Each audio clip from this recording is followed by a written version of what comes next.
আমি যখন বিশ্ববিদ্যালয়ের ছাত্র তখন আমাদের পরীক্ষার প্রশ্ন আসত যে হাজী শরীফুল্লাহ রহমান বর্ণনা করো, ফরায়েজি আন্দোলন সম্পর্কে তোমার অভিমত ব্যক্ত করো, এরকম অনার্স মাস্টার্সের প্রশ্ন আসত।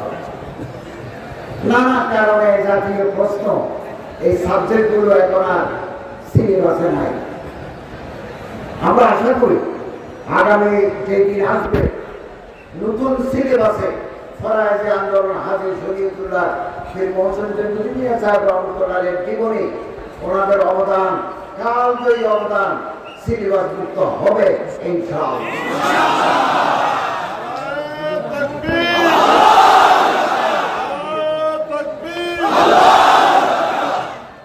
এবং আমরা তো অন্তর্বর্তীকালীন সরকার, আমাদের ল্যাব কম, 25 সালের সিলেবাস পাঠ্যপুস্তক বাজারে আছে, খুব সম্ভবত 26 সালের বইও আমরা বাজারে দিতে পারবো, দিয়ে হয়তো আমরা বিদায় নেব। এর আগে আমি শিক্ষা উপদেষ্টার সাথে কথা বলে সিলেবাসগুলো দেখে ফরায়েজি আন্দোলনের গৌরবময় ইতিহাস, হাজী শরীফুল্লাহ সাহেব, পীর মোহসিন চৌধুরী মিয়া সাহেব, মুসলিউদ্দিন আবু বকর সাহেব রহমতুল্লাহ আলাইহির জীবনী অবদান আমরা যদি ইতিহাসে যুক্ত করতে পারি, তাহলে আমাদের আগামী প্রজন্ম আমাদের ইতিহাস, আমাদের গৌরব, আমাদের সোনালী কর্মকাণ্ড সম্পর্কে জানতে পারে। এই দেশে শিরিকের ঘাঁটি ছিল, বেদাতের ঘাঁটি ছিল। হাজী শরীফুল্লাহ সাহেব রহমতুল্লাহ আলাইহির মেহনতের ফলে মানুষ শিরিক মুক্ত, বেদাত মুক্ত হয়। শিরিক যদি জায়গা পায় তৌহিদ বিদায় নেই, বেদাত যদি জায়গা পায় সুন্নাত বিদায় নেই। আপনারা দেখবেন কাঁঠাল গাছের উপরে মাঝে মাঝে বট গাছের ঢাল মেলে, ওই পাখি এসে ওখানে মল ত্যাগ করে ওখান থেকে ছোট্ট সারা গোছায়, এগুলোকে বলা হয় পরগাছা। জমিতে ধানের মাঝে মাঝে কিছু ঘাস জন্মায়, এগুলোকে বলা হয় আগাছা। আগাছা বেশি দিন থাকলে ফসল ফলে না। আর গাছের উপরে যে গাছ জন্মায় তাকে বলা হয় পরগাছা। পরগাছা গোড়াতে কাটি না দিলে 20-30 বছর পরে কাঁঠাল গাছ হয়ে যাবে বট গাছ। বেদাত যদি কোন ব্যক্তি, কোন পরিবার, কোন সমাজে জায়গা পায় তাহলে সুন্নত বিদায় নেয়। এই জন্য হাজী শরীফুল্লাহ রহমতুল্লাহ আলাইহির আন্দোলনের মূল উদ্দেশ্য ছিল তাওহীদ প্রতিষ্ঠা, সুন্নত প্রতিষ্ঠা, বেদাতকে বিদায়, শিরককে বিদায়। ফরায়েজ যেটা আল্লাহ তাআলা দিয়েছেন এটার প্রতিষ্ঠা করা ফরায়েজ, ফরজ। এই শিক্ষা প্রাসঙ্গিকতা এখন বদলায় নেই। আমি এখানে এসে পীর সাহেবের ওখানে বসে এটা ওসিফা দেখলাম, পীর মোহসিন, আপনারা এটা নিয়মিত করবেন। আমরাও এই ওসিফার উপর আমল করি, আপনারাও আমল করবেন। তাহলে আমাদের অন্তর পরিচ্ছন্ন হবে। অন্তর যদি অপরিচ্ছন্ন থাকে জান্নাত পাবো না। আসুনানুল কুবরা লিল বাইহাকি বিখ্যাত হাদিসের কিতাব, এই কিতাবে আছে একদিন আল্লাহ রাসূল সাল্লাল্লাহু আলাইহি ওয়াসাল্লামের দরবারে এক লোক এসে বলল, ইয়া রাসূলুল্লাহ, বেশি মানুষ জান্নাতে যাবে কোন আমলের বলবো? বেশি মানুষ হযরত বলেন, ইয়া রাসূল বিসালামাতি সুদুরিহিম ওয়া সাখাওয়াতি আনফুসিহিম, যার অন্তর পরিষ্কার, অন্তরে ময়লা নাই, অন্তর বড়, দিল में गदुरत नहीं, माइंड उछल नहीं, the heart is free from all cancer contamination, दिले का साफ तज़किया नफ्स আর হাত বলা, মানুষকে দেয়, খাওয়ায়, দান করে, এই দুই আমলের বরকতে বেশি মানুষ জান্নাতে যায়। লা বিসালাতিহিম ওয়ালা বিসিয়ামিহিম, অধিকাংশ মানুষ জান্নাতে যাবে বেশি নামাজ পড়ে নয়, নফল নামাজ পড়ে নয়, বেশি নফল রোজা রেখে নয়, নফল রোজা রেখেও মানুষ জান্নাতে যাবে, নফল নামাজ পড়েও জান্নাতে যাবে। বেশি যাবে কি আমলে? অন্তর পরিচ্ছন্ন করা আর হাত খোলা, মানুষকে খাওয়া দেয়, এই দুই আমলে বেশি জান্নাতে যাবে। অন্য আমলেও যাবে, নামাজের কারণে যাবে, রোজার কারণে যাবে, দান সৎকারের কারণে যাবে, রেফায়ের আম্মা পাবলিকের সেবা করার মাধ্যমেও যাবে, কিন্তু বেশি যাবে এই দুই আমলের কারণে। সাহাবী জিজ্ঞাসা করলেন, ইয়া রাসূলুল্লাহ, জাহান্নামে যাবে কি আমলে? হযরত বলেন, ফমন ফরজ। উপর দিকে একটা খোলা জায়গা আছে, ফমন মুখ, জিজ্ঞা, মিথ্যা কথা বলি, মিথ্যা সাক্ষ্য দিই, গীবত করি, শাকায়াত করি, ইফতারাবাজি করি, মহতান তারাশি করি, এই জিজ্ঞা আমাকে জাহান্নামে নিয়ে যাবে। দুই পায়ের মাঝখানে খালি জায়গা, মা বাইনা রিজলাইহি ওয়া মা বাইনা লাহইহি, এই দুই পায়ের মাঝখানে যে সরঞ্জাম, এটার জন্য পৃথিবী পাগল, পৃথিবী পাগল। এই দুই জায়গায় আমাদেরকে জাহান্নামে নিয়ে যাবে। হযরত হাজী শরীফুল্লাহ সাহেব রহমতুল্লাহ আলাইহি, পীর মুহসিন দুদুলি রহমতুল্লাহ, বাদশাহী রহমতুল্লাহ আলাইহি, মুসলিউদ্দিন আবু বকর মিয়া রহমতুল্লাহ আলাইহি এবং বর্তমান পীর সাহেব, ওনারা মানুষের আখলাক দুরুস্ত করার জন্য, মানুষের চরিত্র ঠিক করার জন্য মেহনত করে যাচ্ছে। হাজার হাজার ভক্ত, আলহামদুলিল্লাহ। এই যে দিনের বেলা জমা কবে করেন বেড়াচ্ছে, আপনারা এসে হাজির হয়েছেন, লাইন ধরে বসেছেন, এটা আমাদের মেহনতের ফল। আজকের যে বাংলাদেশ, হাজার হাজার মানুষের মাথায় টুপি, মুখে দাড়ি, নামাজের প্রতি আগ্রহী, রোজার প্রতি আগ্রহী, এগুলো হাজী শরীফুল্লাহ সাহেব এবং তার বংশধরদের অবদান। এটা আমরা অস্বীকার করতে পারি না, অস্বীকার করতে পারি না। এই সোনার ইতিহাস মানুষ ভুলে গেছে, ভুলে গেছে। আবার এই ইতিহাসকে আমাদের পুনরুজ্জীবিত করতে হবে। আপনার দুটা কথা বলেছেন, একটা কথা হচ্ছে যে ইসলামিক ফাউন্ডেশনের মাধ্যমে একটা মসজিদ প্রস্তাব দিয়েছিল, বড় হয় নাই, আমি সেটা জানতাম না। আপনারা কাগজপত্র আমাকে দিলে আমি চেষ্টা করব ইসলামিক ফাউন্ডেশনের মাধ্যমে যে মসজিদ হওয়ার কথা ছিল, আমি তো দেখব ব্যাপারটা। আমরা সাধারণত 564 564 মসজিদ সারা বাংলাদেশে তৈরি করছি। উপজেলা একটা, শিবচর একটা আছে, জেলা হেডকোয়ার্টারে দুটি। একটা মসজিদের জন্য আমরা খরচ করি 13 কোটি থেকে 19 কোটি। একটা মসজিদ উপজেলা হবে 3 তলা, জেলা পর্যায়ে হবে 4 তলা।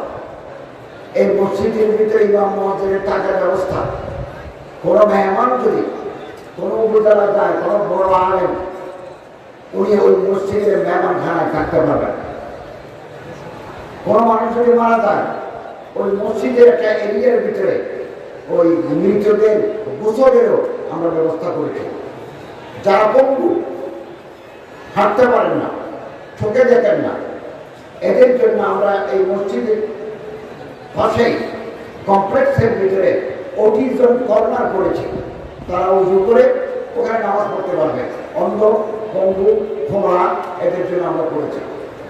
তারপরে প্রায় 200 জন মানুষ ধরে এরকম একটা হল করেছি, ওখানে দাওয়াত, তাবলীগ, তালিম, তাজকিয়া, জিকির, আজকারের আলোচনা করবে। এবং এই রমজানের ভিতরেই আমরা 50টা মসজিদ উদ্বোধন করবো। আমি একটা করে এসেছি, কক্সবাজারের ফেব্রুয়ারি, এটা 13 কোটি টাকা খরচ হয়েছে। এবং 22 তারিখ আমি রাজশাহীতে নাটোরে 2টা মসজিদ উদ্বোধন করবো, 26 তারিখ। এবং 214টা আগামী বছরের ভিতরে নির্মাণ হবে। এগুলো মাল্টিপারপাস মসজিদ, কিন্তু যারা হেডকোয়ার্টার, উপজেলা হেডকোয়ার্টার কথা। তো আমি দেখবো ইসলামিক ফাউন্ডেশনকে চিঠি দিয়েছিল, এই চিঠির প্রতি আমার দিলে আমি খুঁজিয়ে দেখবো, চেষ্টা করবো। 1, 2, ফরাইজি আন্দোলনকে রাজনৈতিক দল হিসেবে নিবন্ধন। তো আপনারা ঢাকা আসেন, যেখানে মালিক আছেন, আপনারা আসেন, আমি নির্বাচন কমিশনের সাথে আলাপ করব। যেখানে এই যে বক্তা বললেন দিনের দল নিবন্ধন পায়, ফরাইজি আন্দোলন নিবন্ধন পাবে না কেন? আন্দোলন আলহামদুলিল্লাহ দাওয়াতি, তালিমি, তাবলীগি, ইসলাহি সংগঠন, সিয়াসি সংগঠন কেন পাবে না? অন্যান্য দলরা যদি পায়, ছোট ছোট দলরা যদি পায়, অখ্যাত দলরা যদি পায়, কেন পাবে না? আমি এটা চিফ ইলেকশন কমিশনারকে অনুরোধ করবো, আপনারা আসেন, ওনার সাথে কথা বলবো এবং আলহামদুলিল্লাহ। আসুন ভেদাভেদ আমরা ভুলে যাই, আমাদের অন্তরকে বড় করি। অন্তর যাদের ছোট, ছোট অন্তরের মানুষ দিয়ে বড় বড় কাজ হয়। অন্তর বড় করি, দিককে বড় করি, সমস্ত মুসলমানকে বুকের ভিতরে জায়গা দিই, ঐক্যবদ্ধ থাকে, একতাবদ্ধ থাকে। ঐক্যের শক্তি, শক্তি শান্তি। আমি বর্তমান অন্তর্বর্তীকালীন সরকারে আপনাদের জানা আছে, আমি একজন মাদ্রাসার ছাত্র, কোরআনের বিশ্ববিদ্যালয়ে পড়েছি, বিশ্ববিদ্যালয়ে শিক্ষকতা করেছি, কলেজে শিক্ষকতা করেছি, মাদ্রাসায় করেছি। আমি এখানে দায়িত্ব নেওয়ার একটা মাদ্রাসায় আমি 30 দিন অবরোধ করেছিলাম, বিশ্ববিদ্যালয়ে শিক্ষক ছিলাম, মসজিদে খতিব ছিলাম। আপনারা ঐক্যবদ্ধ হন, জনসম্পৃক্ততা আলহামদুলিল্লাহ ফরাইজি আন্দোলনের একটা আছে, হাজী শরীফুল্লাহ সাহেবের জমা থেকে আছে। এই যে সব পাবলিক, সাধারণ মানুষ, কৃষক, হাতি, মেহনতি মানুষ, হাজী শরীফুল্লাহ জামানায় ব্রিটিশ যখন এই কৃষকদেরকে জুলুম করতো, নীল চাষ করতো এই দেশে ফরিদপুরে মাদারি করে, ব্রিটিশরা জোর করে তো কম দামে নীলগুলো কিনে নিত, কৃষকরা তার মজুরি পেত না। হাজী শরীফুল্লাহ সাহেব রহমতুল্লাহ ব্রিটিশের জুলুমের বিরুদ্ধে আন্দোলন গড়ে তুলেছিলেন। তারপরে খাঁটি যারা কাপড় বানায়, তারও ব্রিটিশরা মজুরি দিত না। এই ব্রিটিশ বিরোধী আন্দোলনে যিনি পূর্ণ ব্যক্তিত্ব, তিনি হাজী মোহাম্মদ শরীফ। হাজী মোহাম্মদ শরীফ করে এই বাংলা, এই উপমহাদেশ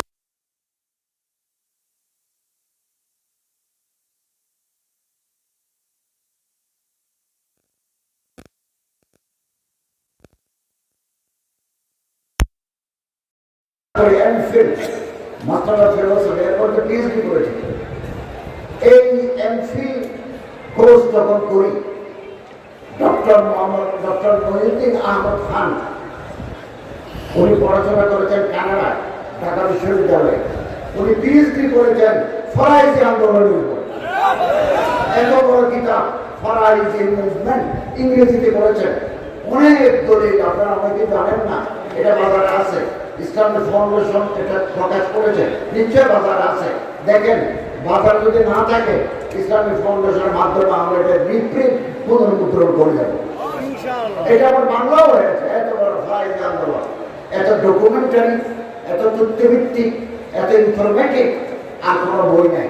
ঢাকা বিশ্ববিদ্যালয় থেকে ডক্টরেট ডিগ্রি দিয়েছেন ফরাইজি আন্দোলনের উপর। তিনি এখানে গ্রামে গ্রামে গেছেন। প্রফেসর চলেছেন আমার টিচার, উনি এখন মাসি নেন, কিন্তু ওনার জন্য এই কিতাব আসামের নাগাদের ওসিলা হয়ে যায়।